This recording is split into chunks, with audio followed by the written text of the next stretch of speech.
నమస్కారం. నేను ఒక కొత్త సీరీస్ చేస్తున్నా. ఈ సీరీస్ ఒక ఉద్దేశ్యం ఏమిటి అంటే, మీలో కుండలిని ప్రక్రియ పట్ల అవగాహన పెంచేటువంటి ప్రయత్నమే ఈ సీరీస్. ఇందులో ఇది మొదటి భాగం. ఈరోజు నేను మాట్లాడబోయే విషయం ఏమిటి అంటే, ఎవరిలో కుండలిని ప్రక్రియ అయ్యేటువంటి అవకాశం ఎక్కువుంది. ఎవరికి కుండలిని ప్రక్రియ అయ్యేటువంటి అవకాశం చాలా తక్కువ, లేకపోతే అవ్వకూడదు. ఆ విషయాలు నేనిక్కడ చెప్తాను. అంతేకాకుండా కుండలిని జాగృతం అనేది ఎన్ని రకాలుగా అవుతుంది అనేది కూడా నేను ఈరోజు వీడియోలో చెప్తాను.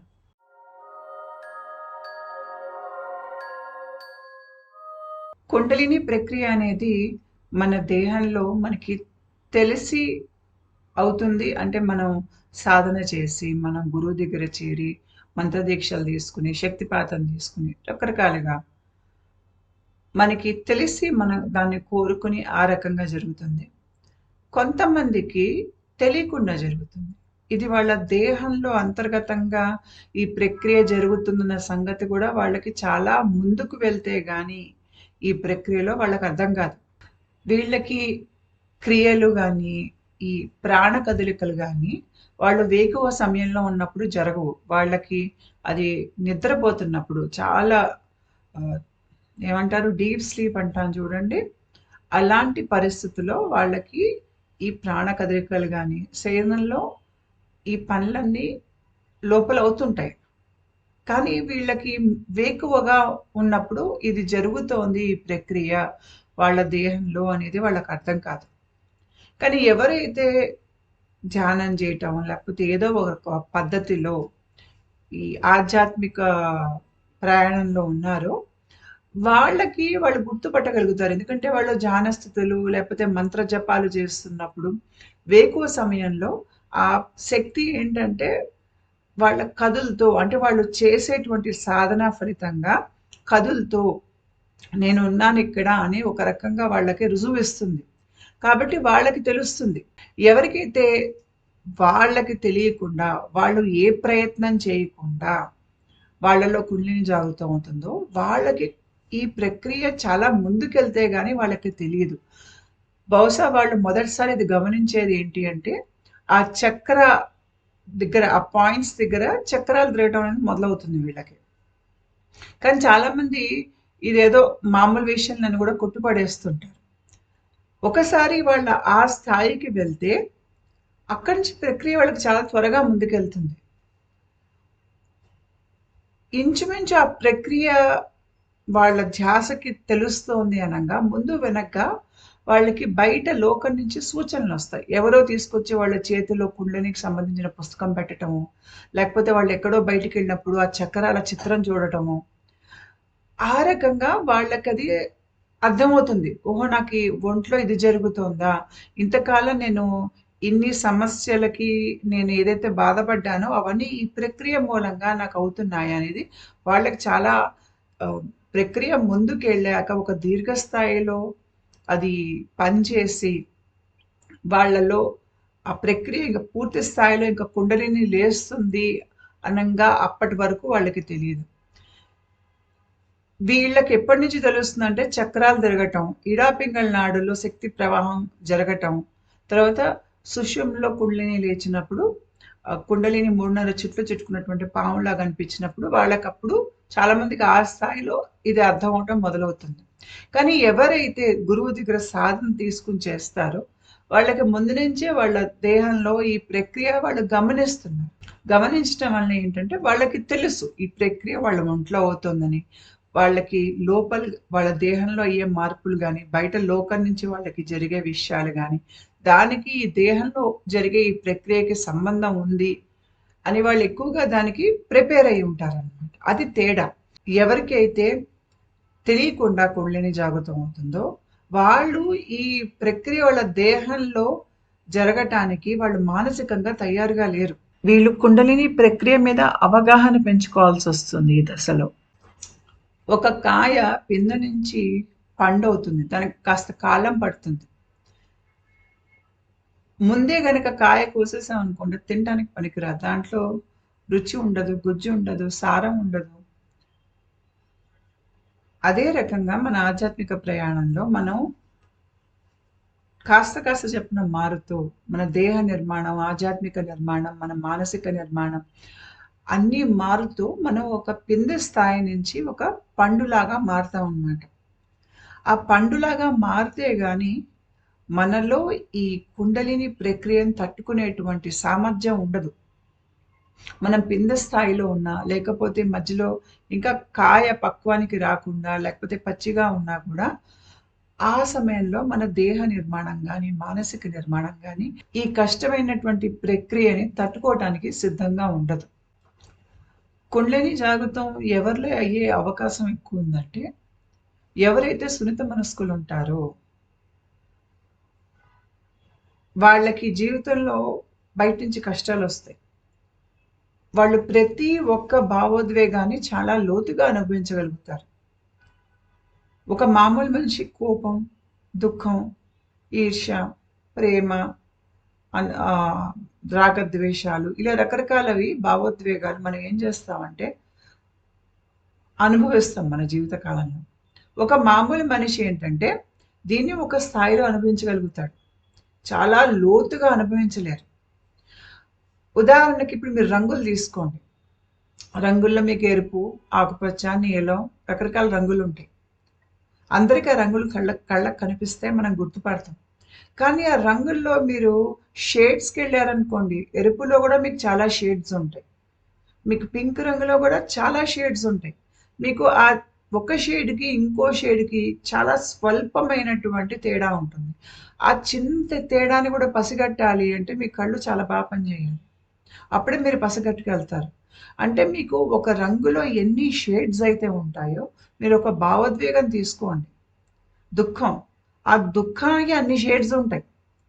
ఒక సున్నిత మనస్కుడు ఆ దుఃఖంలో ఉన్న అన్ని షేడ్స్‌ని అనుభవిస్తాడు. ఒక మామూలు మనిషి దుఃఖంలోకి దుఃఖం అంటే అది దుఃఖం అంతే. దాన్ని అంతవరకే అనుభవిస్తాడు. ఆ దుఃఖంలో ఎంత లోతు ఉంది, ఆ తీవ్రత స్థాయిలెంతున్నాయి అనేది ఒక మామూలు మనిషికి అర్థం గూడా కాదు చెప్తే.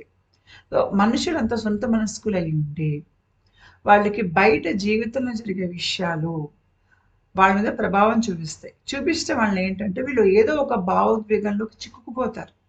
చిక్కుకుపోయి ఆ భావోద్వేగంలో ఉన్న అన్ని షేడ్స్ అనుభవిస్తారు. అలా చేసినప్పుడు ఏమవుతుందంటే వాళ్ళ ఒంట్లో రసాయనిక చర్య జరుగుతోంది. ఆ రసాయనిక చర్య వీళ్ళ దేహాన్ని ఒక ఆధ్యాత్మిక ప్రక్రియకి తయారు చేస్తోంది. ఒక మనిషి ఒక స్థాయికి మించి భావోద్వేగాన్ని అనుభవించగలుగుతున్నాడు, దీర్ఘకాలం మీద అనుభవించగలుగుతున్నాడు అంటే, ఆ మనిషిలో మానసిక పరిపక్వత అనేది ఒక స్థాయిలో ఉంది. ఆ స్థాయికి చేరాక అంటే ఇక్కడ పిందె పండైపోయింది. ఆ మనిషి ఒక ఆధ్యాత్మిక జాగృతానికి కానీ, కుండలిని జాగృతానికి కానీ అతను తయారుగా ఉన్నాడు అనేది మనం గమనించాలి. ఉదాహరణకి ఇట్లాంటి భావోద్వేగాలు గురించి చెప్పాలి అంటే, ప్రేమ తీసుకోండి.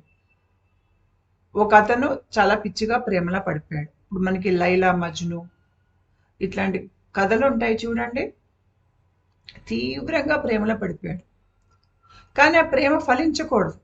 ఆ ప్రేమ ఫలించకుండా ఆ అమ్మాయి అతనికి దూరం అయిపోవాలి. అయిపోయినప్పుడు ఇతను పిచ్చివాడైపోతాడు ఆ అమ్మాయి కోసం. అతను ఆ పిచ్చిలో చాలా దీర్ఘకాలం, చాలా దుఃఖాన్ని, తీవ్ర స్థాయిలో దుఃఖాన్ని ఏళ్ల తరబడి అనుభవించి అది 7 ఏళ్లవ్వచ్చు, 10 ఏళ్లవ్వచ్చు, చాలా తీవ్ర స్థాయిలో అనుభవిస్తాడు. అనుభవించినప్పుడు ఏమవుతుందంటే లోతుగా అతని లోపల దేహంలో రసాయనిక మార్పు అనేది జరుగుతోంది. అంటే ఈ మనిషి ఒక మానవ స్థాయికి మించి ఒక భావోద్వేగాన్ని ఈ భావోద్వేగం ఎలాంటి భావోద్వేగం? స్వార్థంతో కూడినది కాదది. ఎదుటి మనిషి మీద ప్రేమతో, నిజమైనటువంటి ప్రేమతో, అనురాగంతో కూడినటువంటి భావోద్వేగం ఇది. ఈ మనిషికేమి ఆ అమ్మాయిని పెళ్లి చేసుకుంటే నేను రాజునయిపోతాను. అమ్మాయిని పెళ్లి చేసుకుంటే నాకు డబ్బులొచ్చేస్తాయి. లేకపోతే పేరు పరపతి పెరుగుతుంది. లేకపోతే ఆ అమ్మాయి చాలా అందంగా ఉంది. లేకపోతే ఆ అమ్మాయి పెళ్లి చేసుకుంటే నాకు చాలా అవకాశాలొస్తాయి. 10 మందిలో గొప్పగా ఉంటాను. ఇట్లాంటివేమీ లేవు ఆ అబ్బాయికి. అది ఆత్మకి ఆత్మకి మధ్యలో ఉన్నటువంటి సంబంధం. అతను ఆ స్థాయి వరకు వెళ్ళి దాన్ని అనుభవించగలుగుతున్నాడు. అంటే శారీరక స్థాయి నుంచి ఆత్మ స్థాయి వరకు దిగి ఇంకొకరితో ప్రేమని పంచుకునే శక్తి ఆ మనిషిలో ఉంది. ఆ స్థాయికి వెళ్ళాక ఆ మనిషి ఒక ప్రేమమూర్తి అవుతాడు. ఆ ప్రేమమూర్తి బయట లోకానికి పిచ్చివాడిలా కనిపించొచ్చు. కాకపోతే అతను ప్రేమమూర్తిగా మారిపోయాడు. ప్రేమమూర్తిగా మారిపోయాక ఇంక అతనికి మోక్షమే దొరుకుతుంది. ఎందుకంటే మీకు ఈ భూమి మీద జనన మరణ చక్రాల్లో చిక్కుకునేది ఎవరు అంటే భయాల్లోంచి బ్రతికేవాళ్ళు, ద్వేషాల్లోంచి బ్రతికేవాళ్ళు, స్వార్థంలోంచి బ్రతికేవాళ్ళు. అంటే మనకేంటంటే మూలాధార చక్రం నుంచి దిగువ 3 చక్రాల్లో బతికేవాళ్ళు జనన మరణ చక్రాల్లో చిక్కుకుని అలా పుడుతూ చస్తూ ఉంటారు. జంతువులకి మూలాధారమే వాటికి సహస్రార చక్రం. ఆ మూలాధార చక్రం జంతువుల్లో తెరుచుకున్నప్పుడు అవి మనుషులుగా పుడతాయి. మనిషిగా పుట్టినప్పుడు రూపం మనిషిదైనా కుండలిని నిద్రిస్తుంది మూలాధారంలో. రూపం మనిషిదైనా లోపల జంతుతత్వమే ఉంటుంది అక్కడ. అందుకనే మనుషులు ఏంటి తిండి కోసం కొట్లాడుకుంటారు. లేకపోతే నా మన్మగుడు, నా పెళ్ళం ఈ రకంగా కొట్లాడుకుంటారు. ఆస్తులని, పేరని, పరపతని రకరకాల కారణాలకి ఒకళ్ళనొకళ్ళు ద్వేషించుకుంటూ, కొట్టుకుంటూ, స్వార్థంతో పక్క మనిషిని కనీసం కన్న పిల్లల్ని గూడా ఏ రకంగా వాడుకుందాం అని చూసే తల్లిదండ్రులు గూడా ఉంటారు. ఆ రకంగా చాలామంది మీకు లోకంలో బ్రతుకుతారు. వీళ్ళు నిత్యం రాగద్వేషాల్లో కొట్టుకొని ఇటు అటు ఊగిసలాడుతూ బతుకుతూ ఉంటారు. వాళ్ళలో నిజాయితీ ఆ స్థాయిలో ఉండదు. అంటే ఇక్కడ రూపం మనిషిదే ఉన్న బాహ్యంగా లోపల తత్వం ఉన్నది జంతుతత్వమే ఉంది. దాన్ని ఇంకా అధిగమించలేదు. కానీ నేను ఇందాక ఉదాహరణకొస్తే ఒక అబ్బాయి పిచ్చిగా ప్రేమించినప్పుడు ఏం చేస్తాడంటే అతనిలో జంతు స్వభావాన్ని అధిగమించేశాడు. అతనికి ఇక్కడ స్వార్థం లేదు. పేరు పరపతి అనే ధ్యాస లేదు. తిన్నానా లేదా అన్న ధ్యాస లేదు. శరీరాన్ని నిలబెట్టుకునే ధ్యాస లేదు. అతను ఆ భయాల్లోంచి, ఆ స్వార్థంలోంచి బయటపడిపోయి చాలా కాలం బ్రతికాడు. బ్రతికినందుకు అతని దేహంలో రసాయనిక చర్య అనేది మొదలవుతుంది. ఇంతగా ఇంకొక మనిషిని ప్రేమించగలిగే శక్తి ఎవరికి ఉంటుందంటే సున్నిత మనస్కులకే ఉంటుంది. అది అందరి వల్ల సాధ్యమయ్యేది కాదు. కొంతమందికి వ్యసనాలుంటాయి. స్త్రీరోళ్ళే ఉంటారు. విపరీతంగా సెక్స్ అడిక్ట్స్ అంటారు చూడండి. ఆడ మగలు కూడా ఉంటారు. వీళ్ళు తీవ్ర స్థాయిలో ఈ అడిక్షన్‌కి గురయ్యి, ఆ అడిక్షన్ చాలా కాలం అయిపోయాక ఏమవుతుందంటే వాళ్ళలో విపరీతమైనటువంటి వైరాగ్యం వచ్చేస్తుంది. ఆ వైరాగ్యం అంటే హార్మోనల్ చేంజెస్ అయ్యి లోపల, ఆ వైరాగ్యంలో చాలా ఏళ్ల తరబడి వెళ్ళిపోతారు. ఇంకా వాళ్ళకి దేని మీద ఆసక్తి ఉండదు. వాళ్ళకి శారీరక కోరిక కూడా పోతుంది వాళ్ళల్లో. తీవ్రమైన దుఃఖానికి, మనస్తాపానికి గురైపోతారు వాళ్ళు. ఒక డిప్రెషన్ లాంటి స్థితిలో చాలా ఏళ్ళు బ్రతుకుతారు. అలా చాలా ఏళ్ళు ఆ స్థాయిలో బ్రతికినప్పుడు ఏమవుతుందంటే, వీళ్ళ ఒంట్లో కూడా ఒక ఆధ్యాత్మిక ప్రక్రియ మొదలయ్యేటువంటి రసాయనిక చర్య అనేది మొదలవుతుంది. తర్వాత మానసిక క్షోభ, శారీరక వేదన. కొంతమంది జీవితంలో వాళ్ళకి పీడించే వాళ్ళు ఉంటారు వాళ్ళ చుట్టూ. అంటే వాళ్ళు సాత్విక తత్వం అయ్యి, చుట్టూ ఉన్నవాళ్ళు పీడించే వాళ్ళు ఉన్నారనుకోండి. అంటే ఇప్పుడు రాక్షసుల ఇంట్లో ఒక దేవతామూర్తి పుట్టాడనుకోండి. ఆ రాక్షసులు ఏం చేస్తారు? వీడు మనలా లేడు, వీడిలో క్రూరత్వం లేదు, హింస లేదు, దయ ఉంది, జ్ఞానవంతుడు అనేసరికి వాళ్ళకి పడదు. చిన్నప్పటి నుంచి చుట్టూ చేరి అతన్ని పొడుస్తూ ఉంటారు.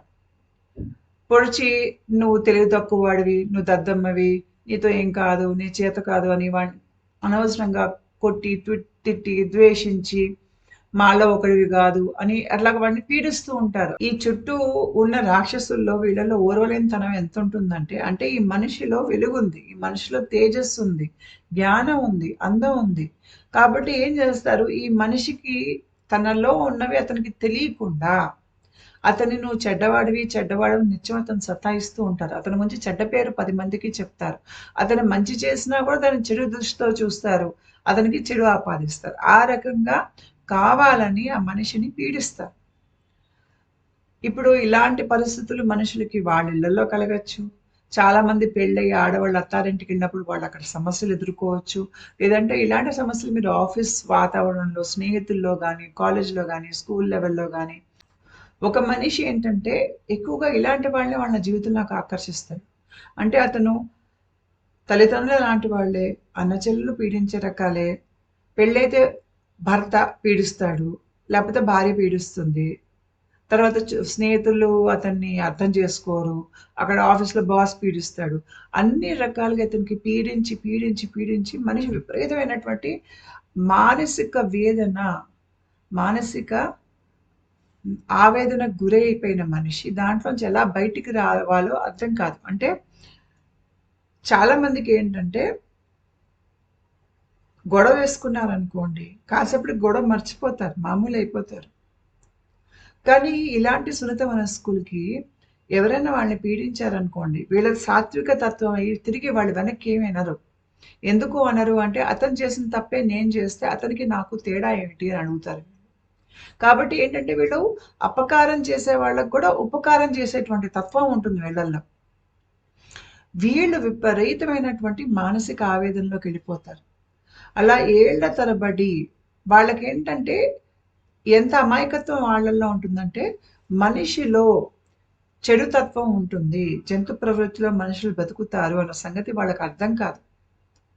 వాళ్ళకిది జీవితంలో చాలా ఆలస్యంగా అర్థమవుతుంది. అంటే వాళ్ళెప్పుడు ఎదుటి మనిషిలో మంచినే చూస్తారు. మనిషిని ఎదుటి మనిషిని శివస్వరూపంలా చూస్తారు. ఎక్కువగా ఇలాంటి ర ఆహ్, ఆహ్, సంఘటనలు లేపోతే ఈ తీరుగా కుండలిని జాగృతం అయ్యే వాళ్ళు ఈ తలానికి సంబంధించిన వాళ్ళయి ఉండరు. చాలామంది మీకు పై తలాల నుంచి, వేరే లోకాల నుంచి భూమి మీద పుడతారు. కుండలిని జాగృతం ఇక్కడ జరుగుతుందని ఇక్కడ పుడతారు. ఈ పై లోకాల నుంచి వచ్చే వాళ్ళలో వెలుగెక్కువుంటుంది. జ్ఞానం ఎక్కువుంటుంది.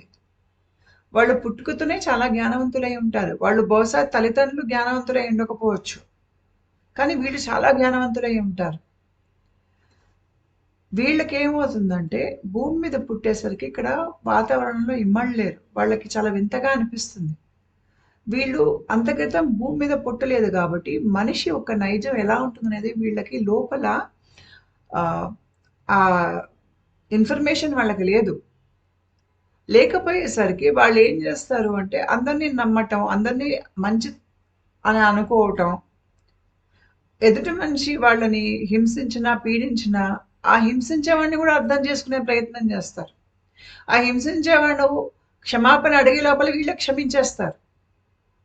అలా చాలా ఏళ్ళు మీదుగా వాళ్ళు ఈ రకరకాల పర్సనాలిటీ డిజార్డర్స్ ఉన్న వాళ్ళతో వేగి, వేగి, వేగి, వేగి వాళ్ళకొక స్థాయిలో అర్థమవటం మొదలుపెడుతుంది. ఓహో! మనుషులందరూ ఇలా ఉంటారా? వీళ్ళలో క్రూరత్వం ఉంటుందా? ఇది అర్థం అవ్వటానికి వాళ్ళకి చాలా ఏళ్ళు పడుతుంది. ఈ లోపల వాళ్ళని చుట్టుపక్కల వాళ్ళంతా చాలా పీడిస్తారు. ఆ పీడించినప్పుడు వాళ్ళల్లో కలిగేటువంటి ఆవేదన నుంచి కూడా కుండలిని జాగృతం జరుగుతుంది. వీళ్ళ కుండలిని జాగృతం ఏ రకంగా జరుగుతుందంటే, వీళ్ళు పాఠాలు నేర్చుకుంటారు భూమి మీద. మనుషుల మనస్తత్వాల మీద. ఆ పాఠాలు నేర్చుకోవడానికి వస్తారు. ఆ పాఠాలు నేర్చుకోంగానే వాళ్ళకి కుండలిని జాగృతం అయిపోతుంది. ఇంకొంతమంది భక్తి భావంలో కూరుకుపోతారు. ఎంత భక్తిలోకెళ్ళిపోతారంటే మనకి మీరాబాయి తీసుకోండి, తుకారాం తీసుకోండి, రామదాసు. మీకు ఈ భక్తి భావంలో మనిషి చాలా దీర్ఘకాలం బ్రతికి, ఆ మనిషికి దేవుడు తప్ప ఇంకెవరు కనిపించరు. మీకెక్కువ కృష్ణ భక్తులు, రామ భక్తులు, శివభక్తులు మనకి వింటాం. కన్నప్ప కన్ను గూడా తీసి పెట్టేశాడని చెప్పి. భక్తి ఆ స్థాయిలో ఉంటుంది వీళ్ళల్లో. ఆ స్థాయిలో భక్తి ఉన్న వారికి కూడా కుండలిని జాగృతం గాని, లేకపోతే పైనుంచి టాప్ డౌన్ అవేకెనింగ్ జరగటం గాని, ఏదో రకమైనటువంటి ఆధ్యాత్మిక జాగృతి వీళ్ళకి జరుగుతుంది. మంత్ర జపాలు చేసే వాళ్ళకి. అంతేకాకుండా ఈ ఆధ్యాత్మికంగా ఎదిగిన వాళ్ళు సహజంగా కళలనేవి ఎక్కువుంటాయి. చిత్రాలు వేయటం గాని, పాటలు రాయగలగటం గానీ, కవిత్వాలు రాయగలగటం గానీ, పాడటం గానీ, లేకపోతే ఏదైనా ఒక వాయిద్యాన్ని చక్కగా వాయించగలగటం గానీ, రచనలు చేయగలగటం గానీ, నటించగలగటం గానీ, ఇప్పుడు మీకు కళల్లో చాలా రకాల కళలున్నాయి. వీళ్ళకి కళల మీద పట్టుంటుంది. ఈ రకంగా ఎక్కువ కళలలో ప్రవేశం ఉన్నవాళ్ళు, వాళ్ళకేంటంటే వాళ్ళు చాలా సున్నిత మనస్కులై ఉంటారు. వీళ్ళల్లో గూడా ఆధ్యాత్మిక జాగృతి గానీ, కుండలిని జాగృతి గానీ జరిగే అవకాశం చాలా ఎక్కువ. తర్వాత కొంతమందికి గురువు కృప వలన, లేకపోతే సాధన మూలంగా గత జన్మలో చేసింది. లేదంటే వాళ్ళ కుటుంబం మీద దీవెనలు ఉండటం మూలంగా, లేకపోతే వాళ్ళ తల్లిదండ్రులు ఆధ్యాత్మికంగా ఎదిగి ఉండటం మూలంగా, వీళ్ళలో గూడా మీకు ఆధ్యాత్మిక జాగృతి గానీ, కుండలిని జాగృతి గానీ అయ్యే అవకాశం చాలా ఎక్కువగా ఉంటుంది. ఎవరికైతే తల్లిదండ్రులు ఆధ్యాత్మికంగా ఎదిగున్నారో వాళ్ళకి పుట్టిన సంతానంలో టాప్ డౌన్ అవేకెనింగ్ ఉంటుంది చూడండి, అది అయ్యే అవకాశం ఎక్కువ ఉంటుంది. అంటే అప్పుడు అమ్మా నాన్నలో ఎవరికైనా పైనుంచి విశ్వశక్తి దిగటం గానీ, విశ్వం నుంచి శక్తిపాతం లాంటిది అయ్యిందనుకోండి, అప్పుడు వాళ్ళ పిల్లల్లో అయ్యే అవకాశం ఎక్కువ ఉంటుంది. ఒకవేళ గత జన్మల్లో మనకైనా ఈ జన్మలో అయ్యే అవకాశం ఎక్కువ ఉంటుంది. ఆ రకంగా కూడా మన దేహంలో ఆధ్యాత్మిక జాగృతి అనేది అయ్యే అవకాశం ఎక్కువ ఉంటుంది. తర్వాత చాలామంది ధ్యాన స్థితుల్లో ఏళ్ల తరబడి, గంటల తరబడి కూర్చుంటారు. ఇప్పుడు నేను చెప్పే వీళ్ళంతా ఎవరు అంటే కావాలని కుండలిని జాగృతం గానీ, లేదు వాళ్ళలో ఆధ్యాత్మిక జాగృతిని చేసుకునే ప్రయత్నం చేస్తున్నారు. వీళ్ళల్లో దీర్ఘకాలంగా ధ్యాన స్థితిలో ఉండటం మూలంగా, గురువు దగ్గర ఆశ్రమాల్లో ఉండి మంత్రదీక్షలు తీసుకోవటం, సాధనలు చేయటం, యోగా ఇలాంటివన్నీ చేయటం మూలంగా వీళ్ళల్లో కూడా ఒంట్లో మీకు శక్తి చలనం అనేది మొదలవుతుంది. దీర్ఘకాలంగా ప్రాణాయామం, ముద్ర, ఆ బంధాలు అవన్నీ. తర్వాత ఎవరైతే భక్తి భావంలో నర్తిస్తారో, పాడుతారో వాళ్ళకి కూడా ఈ ప్రక్రియ అవకాశం ఎక్కువ ఉంటుంది. కొంతమంది ఈ మధ్య కాలం నేను చూసింది పాశ్చాత్య దేశాల్లో వాళ్ళు ఎక్కువ గాంజా, అయహోస్కా, మరువానా, కొన్ని రకాల ఎల్ఎస్డీస్, అంటే ఇవేంటంటే మనిషి ఒక్క స్థితిని మారుస్తాయన్నమాట. మనం వేకువ నుంచి మనం కళల్లోకి వెళ్ళినట్టుగా ఈ రకంగా ఇవి తీసుకున్నప్పుడు మనం బ్రహ్మం లాంటి స్థితుల్లోకి, ఆల్టర్డ్ స్టేట్స్ ఆఫ్ కాన్షియస్నెస్, అంటే మన చైతన్యం ఒక స్థితి మారుతుంది, మనం వేరే చైతన్య స్థితిని అనుభవిస్తాం. అలాంటి స్థితుల్లోకి వెళ్ళి చాలామంది తరచుగా తీసుకుంటూ ఉంటారు. కానీ దీర్ఘకాలం ఇవి తీసుకోవటం మంచిది కాదు. ఇవి తీసుకోవటం వల్ల వీళ్ళకి పైనల్ గ్రంథి మీద ప్రభావం ఉంటుంది. దాని మూలంగా ఏమవుతుందంటే ఆధ్యాత్మిక జాగృతి లాంటిది జరిగే అవకాశం వీళ్ళకి చాలా ఎక్కువ. కాకపోతే ఇక్కడ తీసుకునే డ్రగ్స్ కానీ, ఎల్ఎస్డీస్ కానీ ఇవన్నీ మొక్కల్లోంచి తయారయ్యేటువంటి పదార్థాలు, వాటి రసాలు, అవి తీసుకోవటం వలన వచ్చేటువంటి మార్పు ఏమిటి అంటే కొంతకాలం మీదుగా ఆధ్యాత్మిక జాగృతి జరిగేటువంటి అవకాశం ఉంటుంది. మళ్ళీ మీకు ఈ డ్రగ్స్‌లో వాటిలో మీకు మొక్కలవి కాకుండా మనుషులు కెమికల్ సబ్స్టెన్సెస్ లాబొరేటరీస్‌లో చేస్తూ ఉంటారు. అవి తీసుకోకూడదు. అవి తీసుకుంటే అవి అడిక్షన్స్ వస్తాయి. అడిక్షన్స్ వచ్చి మనుషుల ఆరోగ్యాలు పాడైపోతాయి. వాటి వలన ఆధ్యాత్మికంగా ఎదగటం గానీ, జాగృతి గానీ జరగదు. ఏవైతే మొక్కల్లోంచి వచ్చే ద్రవాలు ఉంటాయో వాటిని తీసుకునే పద్ధతి ఉంటుంది. వాళ్ళకి చాలా మందికి పాశ్చాత్య దేశాల్లో ఇప్పుడు అది మామూలు అయిపోయింది. వాళ్ళు తీసుకుంటున్నారు. దానివల్ల వాళ్ళు చాలా మందికి ఆధ్యాత్మిక జాగృతి జరిగి వాళ్ళు ఆధ్యాత్మికత వైపు వస్తున్నారు. మనం గనక కాశీకెళ్ళినా, ఎక్కడికెళ్ళినా కూడా మీకు అక్కడ యోగులు కనిపిస్తూనే ఉంటారు. సాధువులు, సన్యాసులు కూర్చొని గాంజా తాగేవాళ్ళు. ఏంటంటే వాళ్ళకి ఆ అనుభూతుల కోసం వాళ్ళు అవి తాగుతూ ఉంటారు. కానీ ఈ పదార్థాలు అవి మీరు మొక్కలతో తయారు చేసినటువంటి డ్రగ్స్ అయినా కూడా దీర్ఘకాలం తీసుకున్నట్టయితే, తరచూ తీసుకున్నట్టయితే సూక్ష్మదేహం అనేది పాడవుతుంది. దాంట్లో కుండలిని శక్తిని భరించేంతగా అది దానిలో సామర్థ్యం ఉండదు. కాబట్టి ఇలాంటివి తీసుకోకపోవటం మంచిది. కొంతమందేమో వాళ్ళ జీవితాన్ని సరిగ్గా బ్రతుకుతారు. అంటే సత్యం నుంచి బ్రతుకుతారు. ఏది సరో అది చేస్తారు. అంటే వాళ్ళు ఎక్కువ బుద్ధిని వాడతారు.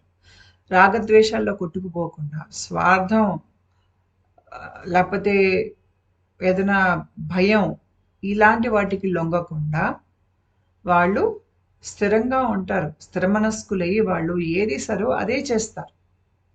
మనిషిలో ఆ రకం సత్యానికి నిలబడేటువంటి శక్తి గనక ఉంటే, ఆ మనిషికి కూడా కుండలిని జాగృతం అయ్యేటువంటి అవకాశం చాలా ఎక్కువ. కాకపోతే ఈ రకంగా వీళ్ళు ముందుకెళ్ళేవాళ్ళు అంటే జ్ఞానపరంగా, సత్యపరంగా ముందుకెళ్ళేవాళ్ళు. ఏ మార్గంలో మీరు ముందుకెళ్ళినా ఈ ప్రక్రియలో చాలా పరీక్షలుంటాయి. ఆ పరీక్షల్లో నెగ్గిన వాళ్ళకి ఈ కుండలిని జాగృతం అనేది జరుగుతుంది. కొంతమంది సహజంగానే ఎన్నో లక్షల జన్మలు ఎత్తి ప్రతి జన్మకి కాస్త కాస్త మారి అంటే ఇక్కడ పిందె పండయిందనమాట. సహజంగా ఆ మనిషి పండుగా మారతాడు. అంటే అతని దేహం గాని, మానసిక నిర్మాణం గాని, ఆధ్యాత్మిక నిర్మాణం గాని పూర్తిగా తయారై ఉంది ఈ కుండలిని జాగృతం కోసం. మనకి చూస్తే ఈ మనిషికి ఈ జన్మలో కుండలిని జాగృతం అయిపోయింది ఒక జన్మలో అని మనం అనుకుంటాం. కానీ ఈ మనిషికి వెనక కొన్ని వేల జన్మలుంటాయి.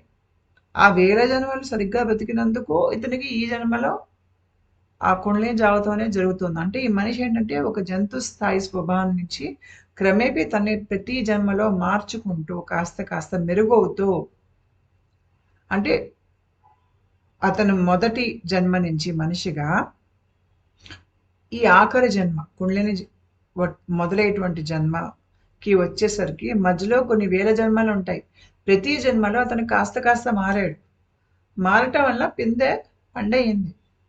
ఇప్పుడు ఆ పండు కుండలిని జాగృతానికి తయారుగా ఉందన్నమాట. అప్పుడప్పుడు అది భగవంతుడి ఒక్క కరుణ కూడా అనుకోవాలి. కొంతమందికి బహుశా గత జన్మల్లో వాళ్ళు ఏవో సాధనలు చేస్తుంటారు. ఏదో ఒక దేవతామూర్తితో వాళ్ళు సంబంధం పెట్టుకుని ఉంటారు. ఆ దేవతామూర్తి కరుణ వలన కూడా వాళ్ళకి కుండలిని జాగృతం జరుగుతుంది. ఒకటి అర్థం చేసుకోవాలి, మీరు ఏ ప్రక్రియ చేసినా మీకు తెలిసి అయినా తెలియకుండా కుండలిని జాగృతం అయినా ఒక స్థాయి తర్వాత మీకు దైవ కటాక్షం అనేది ముఖ్యం. ఎందుకంటే గురు కృప దైవ కటాక్షం లేనిదే ఇక్కడ ఉన్న రుద్రగ్రంథి తెరుచుకోదు. కాబట్టి మీరు ఏ స్థాయిలో ఉన్నా ఒక ఒక దేవుడు ఒక ఇష్ట దైవంతో మీరు సంబంధం ఏర్పరచుకుంటే మంత్ర సాధన ఒక దేవుడికి చేయొచ్చు, గణపతికైనా చేయొచ్చు, మీ ఇష్ట దైవం ఎవరైతే వాళ్ళకి చేయొచ్చు.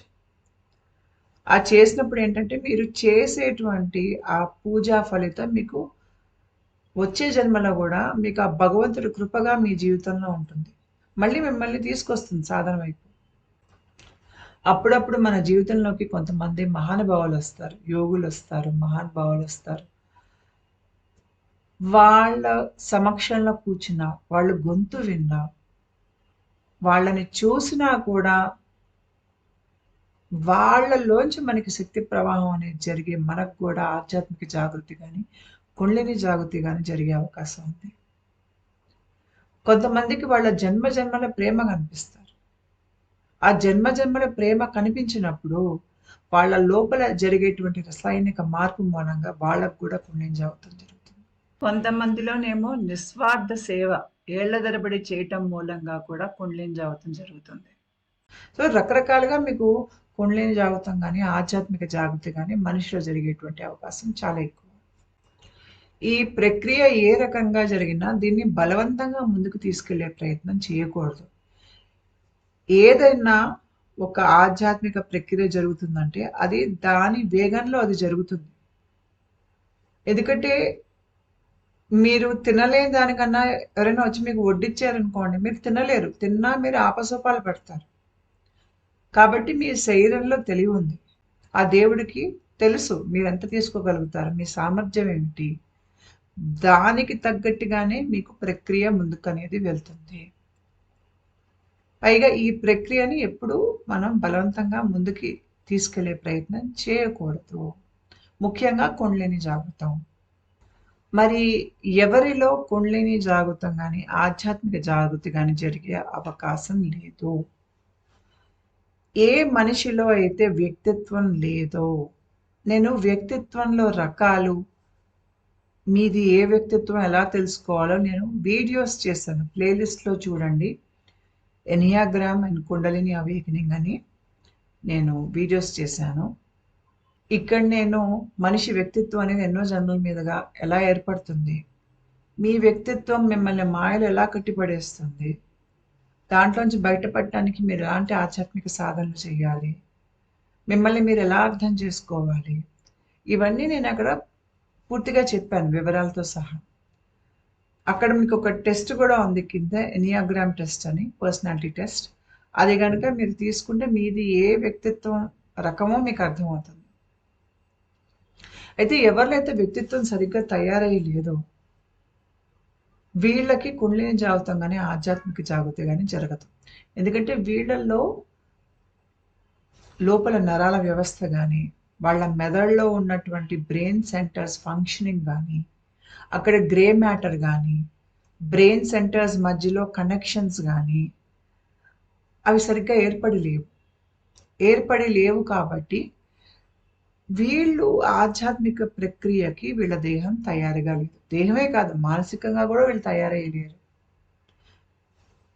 వీళ్ళ లోపల ఒక ఆధ్యాత్మికతని అర్థం చేసుకునేటువంటి తెలివి, జ్ఞానం వీళ్ళలో లేదు. ఎందుకు లేదు అంటే, ఇప్పుడు మీరు ఒక ఇల్లు కడుతున్నారనుకోండి. మీరు గ్రౌండ్ ఫ్లోర్ ఏశారు. ఫస్ట్ ఫ్లోర్ ఏశారు. గ్రౌండ్ ఫ్లోర్ నుంచి ఫస్ట్ ఫ్లోర్‌కి వెళ్ళాలంటే మీరు ఏం చేయాలి? మెట్లు కట్టాలి. మెట్లు కడితే గాని మీరు ఫస్ట్ ఫ్లోర్‌కి వెళ్ళలేరు.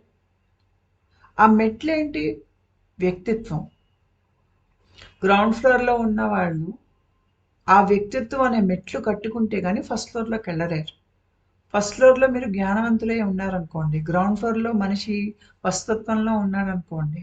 ఆ పశుతత్వం నుంచి ఒక జ్ఞానం మనలో రావాలి. జ్ఞాన స్వరూపులై మనం ఉండాలి అంటే, మనకి వ్యక్తిత్వం అనే మెట్లు ఏర్పడాలి. ఈ వ్యక్తిత్వం అనే మెట్లు మనకి చాలా జీవిత కాలాల మీద ఏర్పడతాయి. ఇది ఒక జీవిత కాలంలో జరిగేది కాదు. మనం వ్యక్తిత్వ పరంగా ఎదిగినప్పుడు, ఆ వ్యక్తిత్వానికి తగ్గట్టుగా మన లోపల బ్రెయిన్ కనెక్షన్స్ ఏర్పడతాయి. మన మెదడు ఇంకా బాగా అది పరిణతి చెందుతుంది. మన ఆత్మ పరిణతి చెందుతుంది. మన దేహ నిర్మాణం అంటే లోపల ఆధ్యాత్మిక నిర్మాణం మారుతుంది. వ్యక్తిత్వం లేని వాళ్ళు ఎలా ఉంటారు అంటే, వీళ్ళు నిత్యం భయంలోంచి లోకాన్ని చూస్తారు. వాళ్ళు ఏవైనా పని చేస్తే వాళ్ళకేం లాభం వస్తుంది? పక్కవాడుకి ఎంత నష్టం జరిగినా వీళ్ళు పట్టించుకోరు. వీళ్ళకి చీమ కుట్టినట్టుగా గూడా ఉండదు.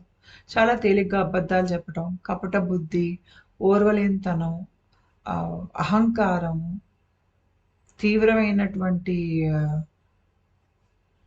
కోపము, ఈ రకరకాలుగా అన్నమాట. వీళ్ళకి జ్ఞాన రహితులే బ్రతుకుతూ ఉంటారు. వ్యసనాలుంటాయి. నిత్యం గొడవలు, దెబ్బలాటలు పెట్టుకుంటూ, పక్క మనిషిని ఏదో రకంగా ద్వేషిస్తూ, దూషిస్తూ బ్రతుకుతూ ఉంటారు వీళ్ళు.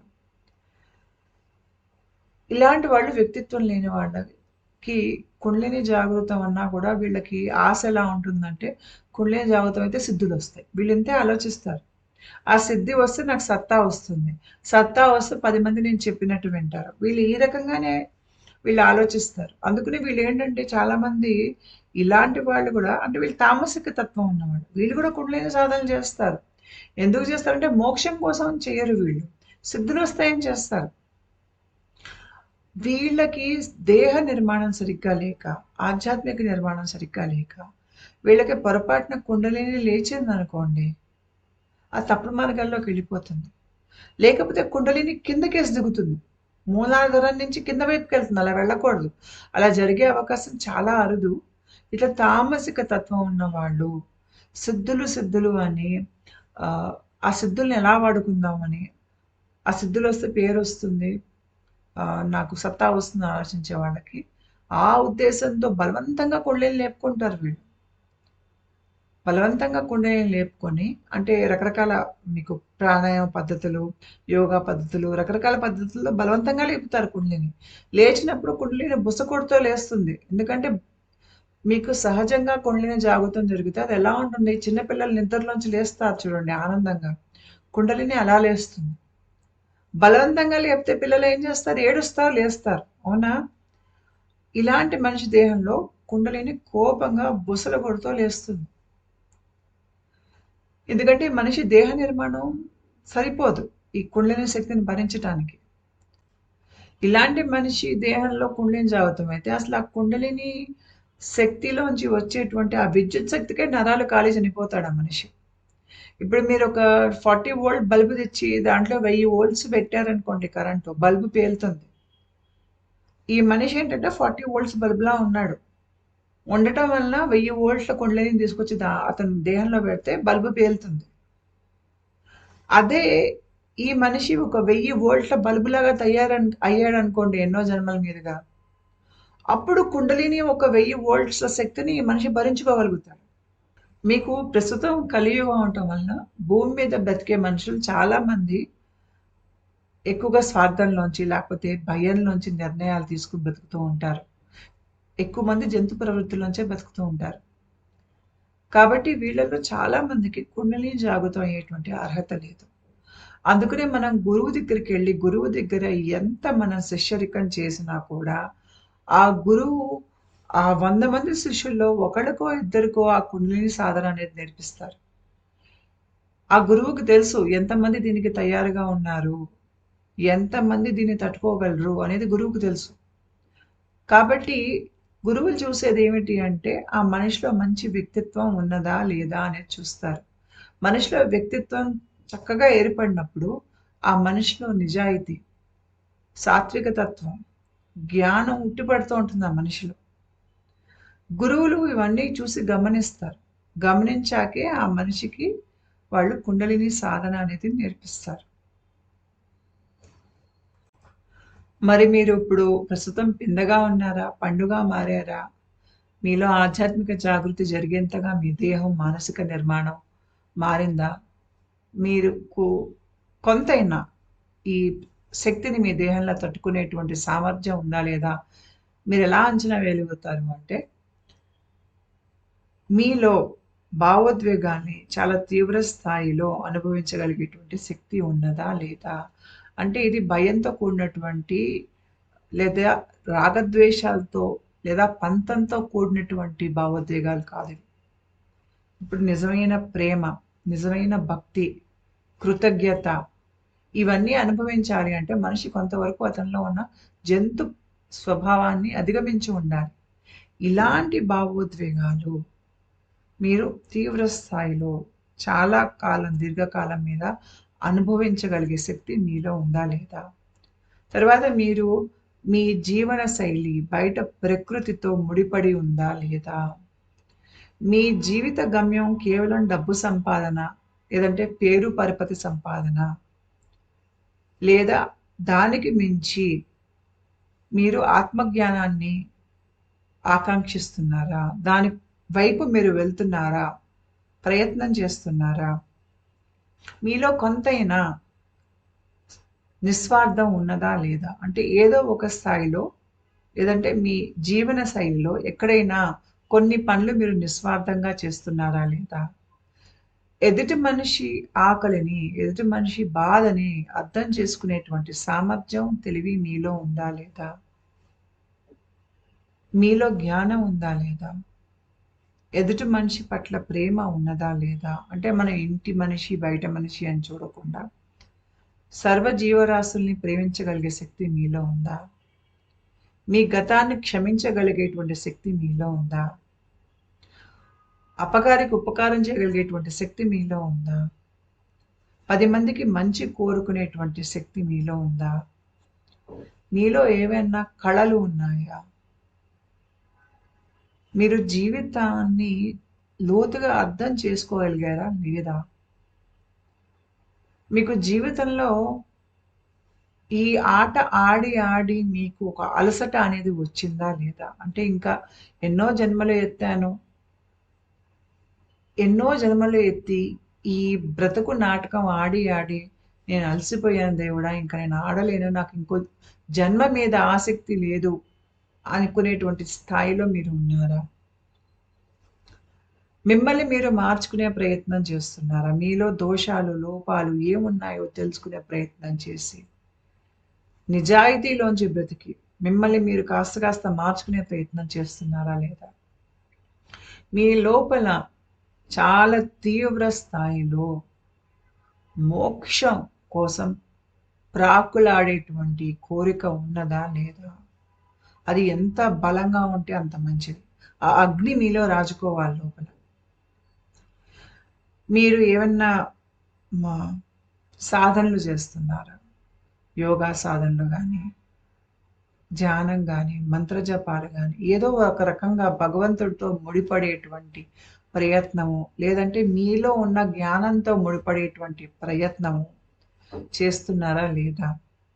మీ చుట్టూ ఉన్న మనుషులకి, అంటే మీ ఇంట్లో వాళ్ళకి, మీ బయట వాళ్ళకి ప్రత్యక్షంగా గానీ, పరోక్షంగా గానీ, మీ మూలంగా వాళ్ళ జీవితంలో మంచి అనేది ఏమన్నా జరిగిందా? మీలో ఎక్కువ సాత్విక తత్వం అనేది ఉన్నదా లేదా? ఇలాంటివన్నీ మీరు ప్రశ్నించుకున్నప్పుడు ఏంటంటే, నేను చెప్పిన వాటికన్నిటికి మీకు జవాబు ఎక్కువ అవును అని వచ్చిందనుకోండి, అప్పుడు మీలో ఈ శక్తిని తట్టుకునేటువంటి సామర్థ్యం ఎక్కువ ఉందని అర్థం. ఎందుకంటే అప్పుడు మీరు సున్నిత మనస్కులు, స్వార్థపూరిత బుద్ధితో కాకుండా ఎక్కువ సాత్విక తత్వంతో, జ్ఞానతత్వంతో మీరు చుట్టుపక్కల మనుషులకి, ఈ ప్రకృతికి ముడిపడి ఉన్నారు. సర్వే జన సుఖినో భవంతు అనే ఒక ఆలోచన మీలో బాగా నిగూఢంగా నాటుకుని ఉంది.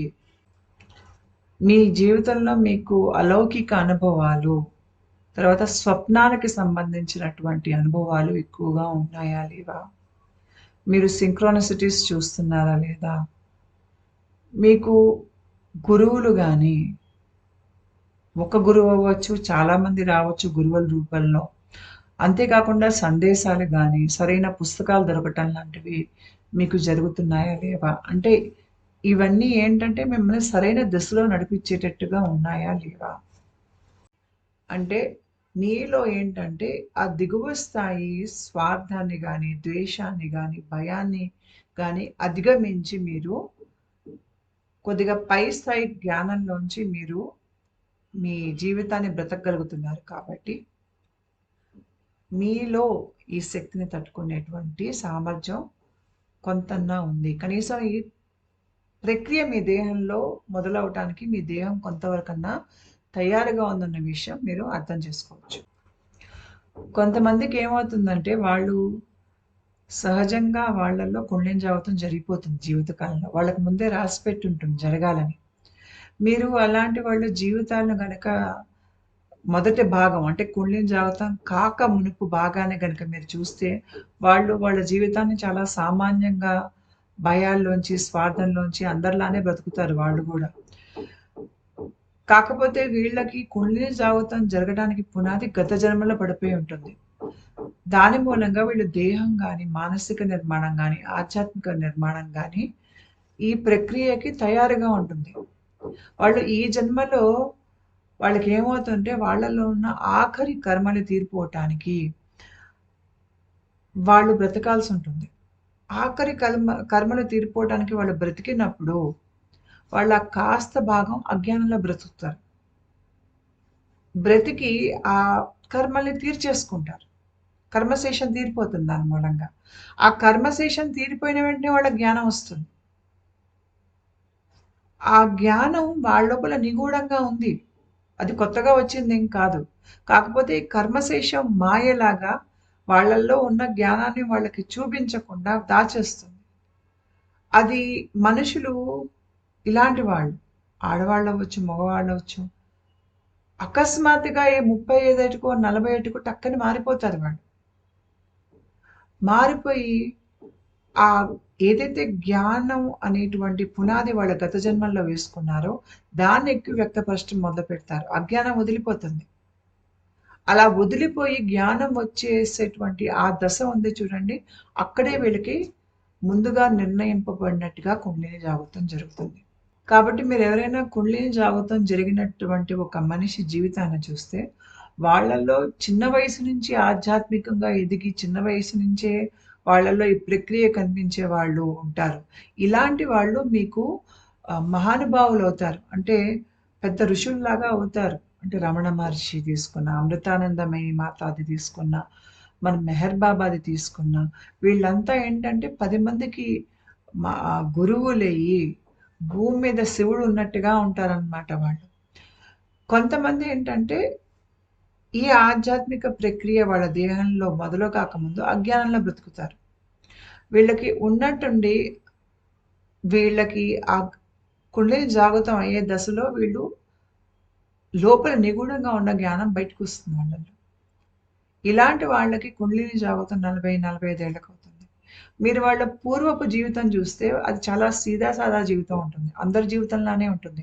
పెద్ద ప్రత్యేకత ఏమీ కనిపించదు మీకక్కడ.